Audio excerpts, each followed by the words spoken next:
talking about working from purpose. So the first thing I'm going to do is I'm going to read you my favorite parable. And it is from Matthew 25. It's the parable of the talents. Okay? Now this is Jesus talking, so take note. Okay, so this will be like a man going on a journey who called his servants and entrusted them to his property. To one he gave 5 talents, to one he gave 2, to another 1, each according to his own ability. Then he went away. He who had received the 5 talents went at once and traded with them, and he made 5 talents also. So he who had the 2 talents made 2 talents more. But he who had received the 1 talent went and dug in the ground and hid away the master's money. Now, after a long time, the master of those servants came and settled accounts with them. And he who had received the 5 talents came forward, bringing 5 talents more, saying, Master, you delivered to me 5 talents.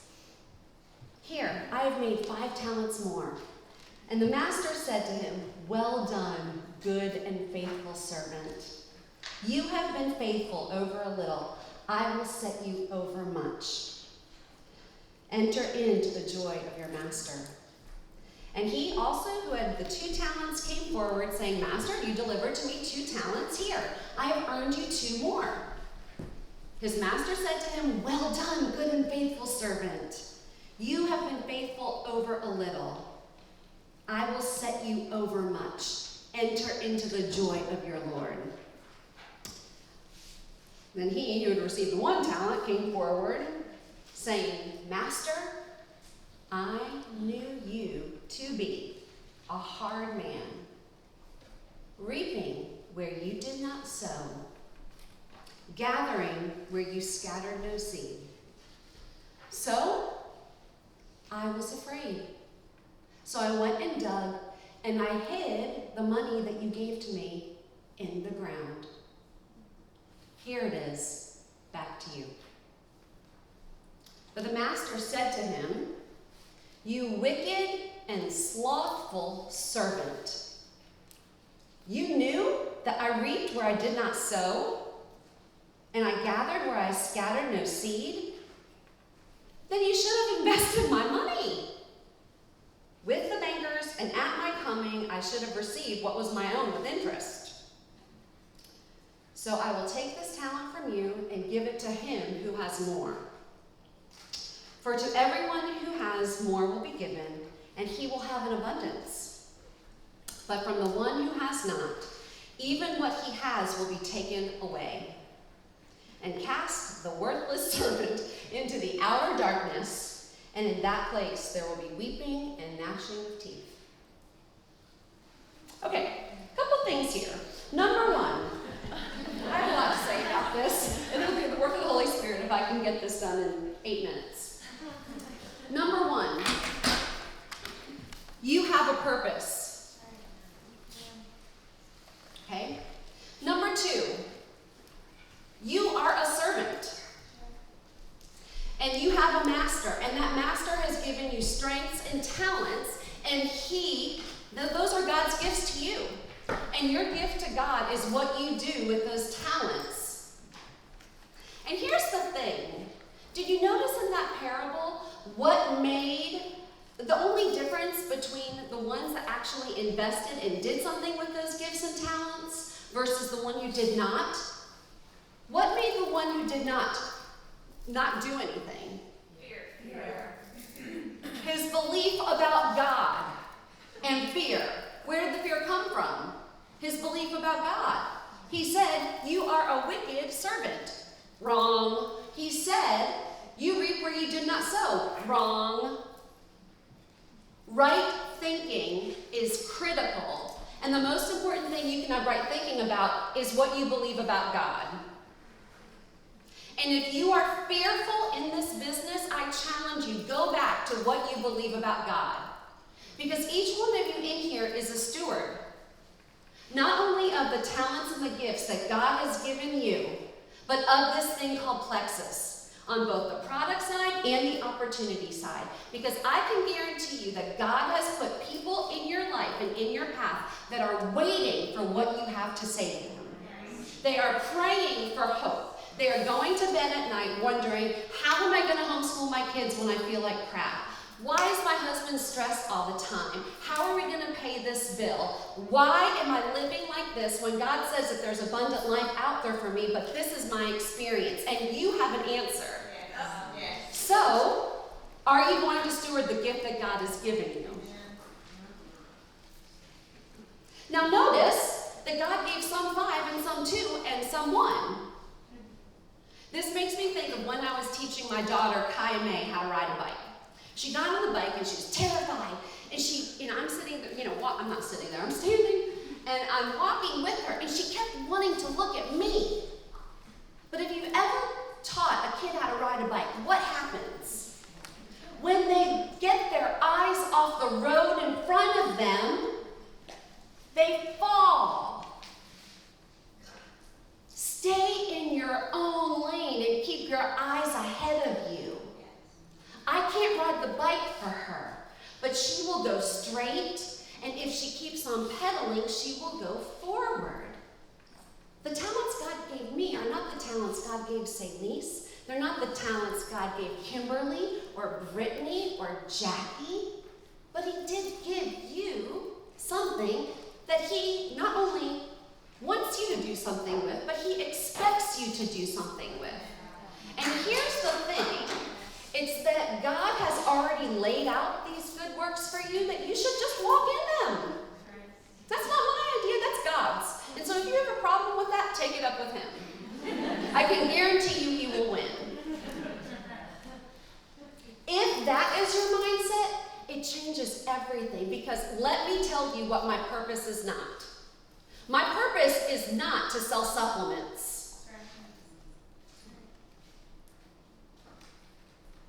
Truth bomb. That's not my purpose. Okay, so how do you discover this? In his groundbreaking book, Pastor Rick Warren wrote a book, The Purpose-Driven Life, right? And his book, the subtitle is called The Purpose-Driven Life. The subtitle is, What on Earth Am I Here For? Now let me say it again. Your purpose is not to sell supplements. Okay? It's a great question. So what's your purpose? To make money? To build a team? To get a rank? To be a great wife? To retire your husband? No. Your purpose involves loving God and enjoying Him forever. That is our chief goal and the chief end of man. And until you know Him, you will never fully know your purpose. And here's the thing about purpose. Purpose always involves impact.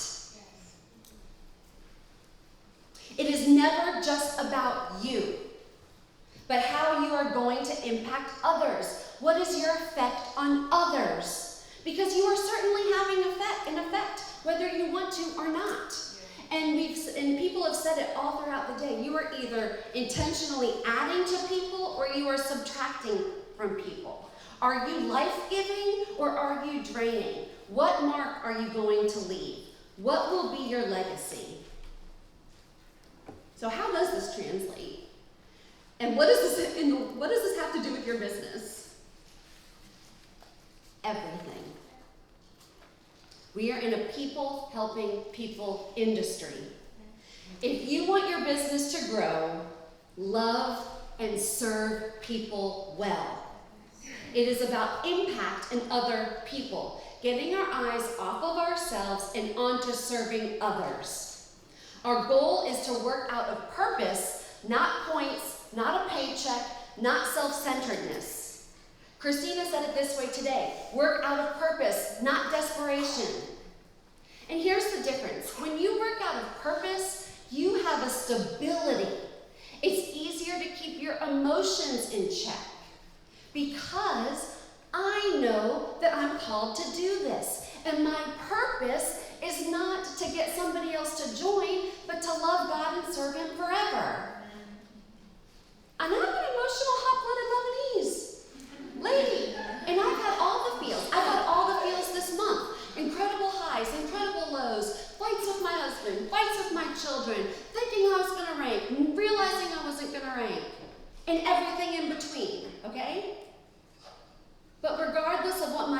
emotions are doing, I'm staying the path. Eyes fixed on the prize of hearing him say, well done, good and faithful servant, so I can keep going. If you were on the call Monday night, emotions coupled with right thinking is what will enable you to move forward. I can stay on the path, eyes fixed on the prize, because I know this is what I'm supposed to be doing. And it doesn't matter what's in my back office or what happened yesterday or what's going to happen tomorrow, because I know I'm being faithful. Feel the feels, work through it, apply right thinking, and move forward. And when you work out of purpose, it's a fire that fuels you. And it's actually more powerful than your why. When you work out of purpose, it's soul satisfying in a way like nothing else, because you are expressing those gifts, those desires and passions that God gave you. You're in the zone, and you have that sense of, yes, this is why I was created. Let me give you an example. My purpose is to encourage, equip, and launch people to go for the more that Jesus has. I raise up leaders that are doing the same, seeing people set free to be and do all that God has called them to be, changing lives physically and financially. When I read that, I jump up and down and scream hallelujah and say, yes, this is who I am. And I can lay my head on my pillow at night, knowing that I've been faithful, because this is why I've been created. Not because I didn't get the third joint to get that extra 100 success sprint credits. And this, I can fulfill my purpose across every area of my life. In my marriage, in my parenting, at my church, in my business, in my free time, every area of my life. And then regardless of my points, my rank, who turned off subs, how many points did I get, blah, blah, blah, blah, blah. I have joy. I have peace. I have freedom. Not just when you get to diamond and choose your work hour. I'm talking about true freedom of who you are. Freedom in your mind. Because let me tell you, if you're stressed out about your business, even if you're a diamond making $35,000 a month, that's not freedom. It's freedom. Freedom. I can experience the abundance that God gives me now in the land of the living, enjoying where you are on the way to where you're going. Grow, keep my eyes on him, he's the prize, and yeah, diamond's a pretty cool prize on the way too. Knowing that as I am faithful, he gives the increase. And guess what? My business grows because you cannot outgive God. He loves a cheerful giver. So how do you discover your purpose? You're not going to stumble on it. It takes time and intentionality and thinking and reflecting, and it will always begin with who you are. Notice again when I talk about this a lot. What are the gifts and talents that God has given you, Tova, you, Rachel, you, Sarah Marie? What do you love to do? What is it that when you do it, you feel like you are in that zone? What are your strengths? What are you good at? Think about this. These are usually verbs. Brittany, coaching. Christina, action. What are you good at? What are your strengths? Okay, a verb. Take personality assessments, strength finders. These are a great way to gain insights into your gifts and strengths. Okay? God is so good that he gives you those strengths and those gifts that bring you joy. I'm a natural encourager, and I love to do it. Again, Christina is an action. Remember, she loves to do.